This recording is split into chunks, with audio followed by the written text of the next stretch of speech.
Hello friends and welcome to my channel. तो आज मैं आपको बताना चाहता हूं कि कौन से बुक्स है जो जेई और नीट के लिए इंपॉर्टेंट है। ठीक है, और अगर मेरा वीडियो आपको पसंद आए तो लाइक कर देना, शेयर कर देना, सब्सक्राइब कर देना और नीचे दिए गए बेल आइकन को जरूर प्रेस करना ताकि मेरे वीडियोस की नोटिफिकेशन आपको मिलता रहे। और मैं मेहनत से वीडियोस बना रहा हूं तो यार लाइक शेयर सब्सक्राइब तो जरूर कर देना। ठीक है, तो वीडियो स्टार्ट करने से पहले मैं आपको कुछ बातें बताना चाहता हूँ। सबसे पहले ये है कि अगर आप किसी एंट्रेंस एग्जामिनेशन को क्रैक करना चाहते हो तो उसके लिए करना क्या होता है कि आपको जो अपना रिसोर्सेस है उस रिसोर्सेस को लिमिटेड रखना पड़ता है। मतलब जितना कम आप रिसोर्सेस पे ध्यान दोगे उतना आपके लिए अच्छा होगा। तो बहुत सारे बुक्स है, बहुत सारे बुक्स को फॉलो नहीं करना है, बस कुछ बुक्स को ही फॉलो करना है। और दूसरा पॉइंट ये है दोस्तों, अगर आप अपने बोर्ड्स के लिए प्रिपेयर कर रहे हो तो आपको ये बात ध्यान रखना है कि अगर मैं कंपेयर करूं केमिस्ट्री को फिजिक्स और मैथ से, तो केमिस्ट्री को जब आप बोर्ड्स के लिए प्रिपेयर करते हो तो तभी उस प्रिपरेशन के दौरान ही आप मोर देन 50% आप प्रिपेयर ऑलरेडी कर चुके होते हो।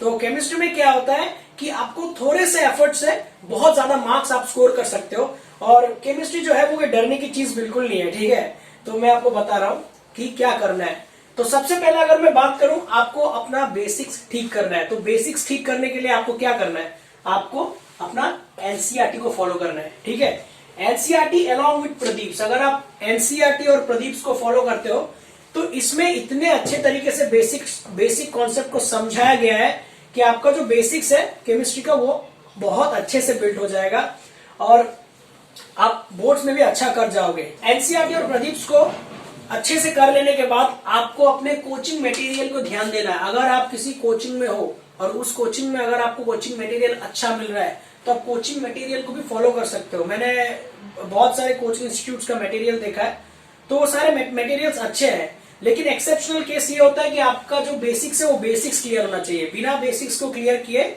आप मटेरियल को हाथ नहीं लगा सकते। तो बेसिक्स के बाद आप कोचिंग मटेरियल पे फोकस कर सकते हो।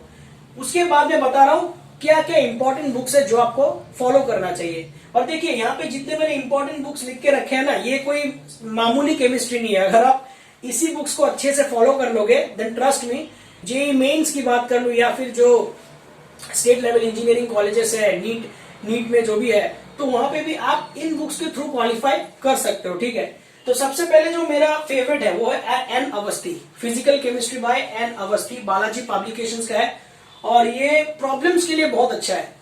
और मैं ऐसा क्यों बता रहा हूं, क्योंकि एन अवस्थी में इतने सारे प्रॉब्लम्स है। अगर आप एन अवस्थी को सॉल्व करते हो तो वहां के जो प्रॉब्लम्स है ना, प्रॉब्लम्स बहुत ही बेहतरीन लेवल के प्रॉब्लम्स है। आपको एक नया डायमेंशन मिलेगा, सोचने का एक नया डायमेंशन आपको मिलेगा जब आप एन अवस्थी से प्रॉब्लम्स को करोगे। ठीक है, तो आपको फिजिकल के लिए तो एन अवस्थी ही लगाना है। बहुत सारे बुक्स है बट एन अवस्थी मुझे अच्छा लगा। ठीक है, अब मैं बात कर लेता हूं इनऑर्गेनिक केमिस्ट्री। तो इनऑर्गेनिक केमिस्ट्री जो है ये पोर्शन रटने वाला है और रट्टा मारने वाला पोर्शन है और इसमें मैं हाईली आपको रेकमेंड करता हूं एनसीईआरटी और प्रदीप्स। ठीक है, जो एनसीईआरटी टेक्स्ट बुक है वहां से बहुत सारे क्वेश्चंस जो कॉपी पेस्ट पूछा जाता है। ओके, ये फैक्ट है, बहुत सारे क्वेश्चंस जो है वो कॉपी पेस्ट ही पूछ दिया जाता है एनसीईआरटी से। आपको अगर विश्वास ना हो तो आप क्वेश्चन पेपर खोल कर देख सकते हो। सिर्फ क्या है, कोऑर्डिनेशन केमिस्ट्री है, कोऑर्डिनेशन केमिस्ट्री को थोड़ा सा समझना पड़ता है। अदरवाइज जो ब्लॉक्स के क्वेश्चन है, एसपीडीएफ ब्लॉक्स के, वो तो रट्टा मारने वाला क्वेश्चन है। और उन क्वेश्चंस को अगर आप अपने नोट्स एनसीईआरटी और प्रदीप्स को मिलाकर बनाओगे अलॉन्ग विद कोचिंग मटेरियल्स, तो आपका तो इनऑर्गेनिक वहीं पे बन जाएगा। ठीक है, तो इनऑर्गेनिक के लिए आपको मैं कहूंगा एनसीईआरटी, प्रदीप्स और कोचिंग मटेरियल फॉलो करना है फॉर द नोट प्रिपरेशन। उसके बाद जो बात करते हैं प्रॉब्लम्स आप कहां से करोगे, तो प्रॉब्लम्स के लिए मैं आपको बता रहा हूं एक बुक वीके जायसवाल। तो ये बहुत ही अच्छा बुक है प्रॉब्लम के लिए, आप यहां से प्रॉब्लम्स कर सकते हो। स्टैंडर्ड प्रॉब्लम्स है, प्रॉब्लम्स बहुत ही अच्छा है। आप इस किताब को फॉर प्रॉब्लम्स के लिए कर सकते हो, लेकिन मुझे ऐसा लगता है कि अगर आप एनसीईआरटी और प्रदीप्स को भी कर लोगे ना तो वो सफिशियंट है, क्योंकि एनसीईआरटी प्रदीप्स में बहुत ज्यादा है। यू अंडरस्टैंड, बहुत ज्यादा क्या कहते हैं, बहुत ज्यादा इनऑर्गेनिक की चीज है। तो आप इसको तो कर लेना और प्रॉब्लम्स के लिए आप ये भी कर सकते हो। ठीक है, अब मैं बात करता हूं ऑर्गेनिक केमिस्ट्री। तो दोस्तों ऑर्गेनिक केमिस्ट्री ऐसा है कि अगर आप ऑर्गेनिक केमिस्ट्री को एनसीईआरटी प्रदीप से प्रिपेयर करते हो तो चलो स्टेट लेवल वाले के लिए तो ठीक है, स्टेट लेवल या फिर मेंस के लिए तो it's okay, but advance level के क्वेश्चंस को आप आप नहीं सॉल्व कर सकते, क्योंकि एडवांस लेवल के क्वेश्चंस में क्या है कि बहुत सारे एक्सेप्शन बेस्ड चीजें होता है ऑर्गेनिक पे, ठीक है।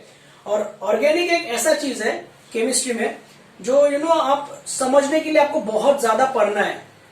तो एनसीईआरटी और प्रदीप अगर आप मिला के पढ़ते हो ऑर्गेनिक के लिए तो बहुत सारी चीजें वहां पे अच्छे से नहीं दिया गया है। जैसे मैं SN1 SN2 रिएक्शंस का बात करता हूँ, फिर एलिमिनेशन रिएक्शंस का बात करता हूँ, इवन नेम रिएक्शंस का भी बात कर लेता हूँ, तो बहुत ब्रीफली वहां पे एक्सप्लेन नहीं किया गया है चीजों को, और बहुत सारे एक्सेप्शनल चीजें भी है वहां पे, ठीक है। मतलब सिंपल सी चीजें हैं बट बहुत ही एक्सेप्शनल चीजें, आप उन चीजों को यहाँ पे अच्छे से डिस्कस नहीं किया गया एनसीईआरटी और प्रदीप पे। तो उसके लिए मैं एक किताब को बता रहा हूं, वो है सोलोमन फ्राइल, और कौन सा वाला, जो एडेप्टेड वर्जन है बाय MS चौहान, जो एडेप्टेड वर्जन है बाय MS चौहान, आपको वो फॉलो करना है। ट्रस्ट में यहाँ पे थ्योरीज को इतना बढ़िया तरीके से एक्सप्लेन किया गया है कि मैं क्या बताऊं, बहुत ही बेहतरीन तरीके से लिखा गया है। एक किताब है, जो लोग केमिस्ट्री के स्टूडेंट होंगे उनको पता होगा, क्लेडेन बाय ऑर्गेनिक केमिस्ट्री। ये बहुत ही फॉरेन ऑथर का है, बहुत ही मतलब बाइबल ऑफ ऑर्गेनिक केमिस्ट्री कहा जाता है। तो जब मैंने क्लेडेन को पढ़ा था, मुझे क्लेडेन पढ़ते हुए जो फीलिंग आ रहा था, एग्जैक्टली द सेम फीलिंग मुझे ये किताब सोलोमन एंड फ्राइल पढ़ के आया है। ये इतना अच्छा है, इतनी अच्छे से एक्सप्लेन किया गया है, ठीक है। मतलब इतना अच्छा एक्सप्लेनेशन मुझे तो बहुत अच्छा लगा, ठीक है। फिर उसके बाद अगर मैं प्रॉब्लम सॉल्विंग की बात करूं तो प्रॉब्लम सॉल्व के लिए वही MS चौहान सर का एक बुक आता है, और ये नीट और JEE लेवल के लिए अलग अलग आता है। तो जो आपका मर्जी है आप वही खरीद लेना। तो यहां से आप थ्योरीज को प्रिपेयर कर सकते हो, और जब आपका थ्योरीज अच्छे से हो जाए, जब आपको थ्योरीज में ग्रिप आ जाए, तो दो काम और कर लेना। वो ये है कि प्रीवियस ईयर क्वेश्चंस को लगाना। This is very important, previous year question. और कितने साल, एटलीस्ट 10 ईयर्स, एटलीस्ट 10 ईयर्स के क्वेश्चन जरूर लगाना। Previous year question at least 10 year के क्वेश्चन जरूर लगाना। और उसके बाद जब प्रीवियस ईयर भी आपका सॉल्व हो चुका हो तो फाइनली टेस्ट सीरीज लगा देना। ओके, तो फाइनली आप टेस्ट सीरीज को लगा देना। अगर आप इतना पोर्शन भी कंप्लीट कर लेते हो तो you are ready for the exam. Okay, तो बस मुझे यही कहना था। अगर आपको वीडियो पसंद आए, like it, share it and subscribe it, और आप चाहो तो स्नैपशॉट ले सकते हो। तो मुझे उम्मीद है आपने स्नैपशॉट लिया होगा, एंड थैंक यू।